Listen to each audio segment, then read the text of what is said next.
About 400 miles of new border wall line the nearly 2,000-mile-long southern border under the direction of former President Trump and his administration, fulfilling a promise that he campaigned on and touted during his 4 years in office. Well, almost instantly after taking office, President Biden vowed to cease construction of the wall. He paused funding and work on the wall, promising a humane response to immigration, and ordered a 60-day review of all federal resources. 4 months later, the Biden administration is facing pressure for an influx of immigrants and no timetable of that border wall review. And though the work has stopped, some who live along the U.S.-Mexico border say they are still losing their land to the federal government. That is the case in the Rio Grande Valley and Mission, Texas. And correspondent Marky Martin is joining us tonight with a story you'll see here only on News Nation.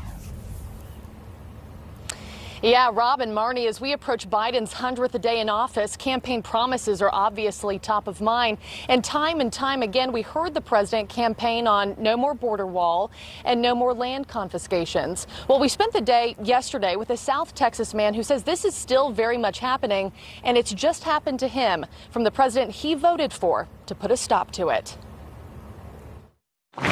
Right about where we're standing is how much land they're going to take from us here. Reynaldo Cavazos Anzaldúa takes us for a tour of his family land. The 65-acre plot has been generational. Our families have been here since the 1750s. Here is Mission, Texas, and the 76-year-old is on one. You can see the enforcement zone and the width of the enforcement zone, that clear area there down there. We can walk up there if you want to. 2 weeks ago, the U.S. government seized 6.5 acres from Ray, about a mile-long strip along this gravel road to use for continuation of border wall, which currently stops on his next-door neighbor's property. This is what it's going to look like in this unfinished wall that we have over here. This is exactly how it's going to look like. So it's something ugly we have to look at, you know. And then another problem is the Border Patrol is going to control the entrance and exit to your property, to private property. The fight over Ray's acreage began during the Trump years, but President Biden never withdrew from the case or even asked to dismiss it. In this NPR interview with reporters from the National Associations of Black and Hispanic Journalists, Biden condemned the wall and eminent domain. Are you willing to tear that wall down?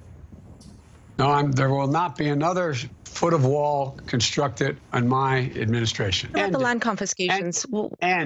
And stop, done, over, not going to do it. Withdraw the lawsuits. We're out. But it's not just Ray's land. Notices from the federal district court regarding which plots were up for the taking. Just down the road from Ray is the National Butterfly Center, home to hundreds of species of butterflies, birds, and plants. We do fear that our land will be seized under the Biden administration. Mariana Trevino Wright is the executive director. She dreads eminent domain because she's watching it inch closer to her 100-acre garden. Our property on the right. Wright says it would be simple for Biden to end the practice with a call to the U.S. Attorney General, and that for wildlife, construction is detrimental. We're talking about a game of Jenga here, where you eliminate a plant, you add poison, you add heavy vehicle traffic. All of those things ultimately lead to a collapse.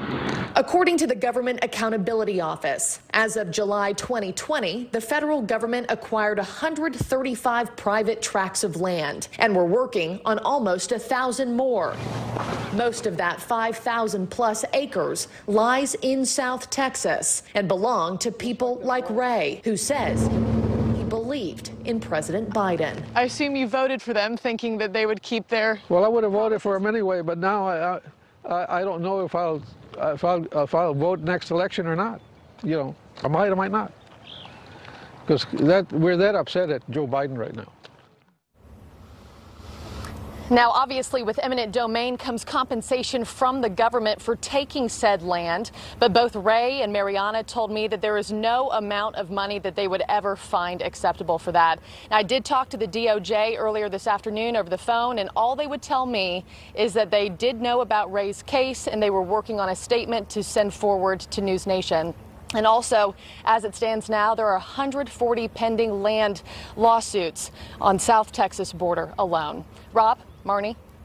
Marky, thank you. And covering stories at the border comes with a lot of challenges, and we've got another tool here at News Nation to really help bring the story to people at home. That vehicle behind you. Tell us how it's going to help take people, their eyes, their ears to the scene where you are and show them what's going on. Yeah, Marnie, so this is my office. I mean, this is a souped up XL Suburban. This is what we have been rocking and rolling around, traveling this part of the country in for the last year or so. And if you take a look behind me here, this thing is outfitted with multiple satellites on top, 7 cameras. I'll tell you just about 5 of them in the windshield alone. And I kind of think, you know, looking ahead to severe weather season, if we're chasing for Albert or Gerard, this is definitely something we could go live even from the inside. And I think if we'll try it now, we can also tap into one of these rooftop cameras up here. You can see our setup. And just to let you know, we launched this truck and this unit back in 2019 to help with news gathering and storytelling. And because of the unique capabilities of this car, coupled with some border reporting that Nexstar did last year, it actually won Nexstar its first National Murrow Award for innovation. So we're pretty proud to have this thing in our fleet, and I gotta admit, I don't hate riding around in this every day. Back to you guys.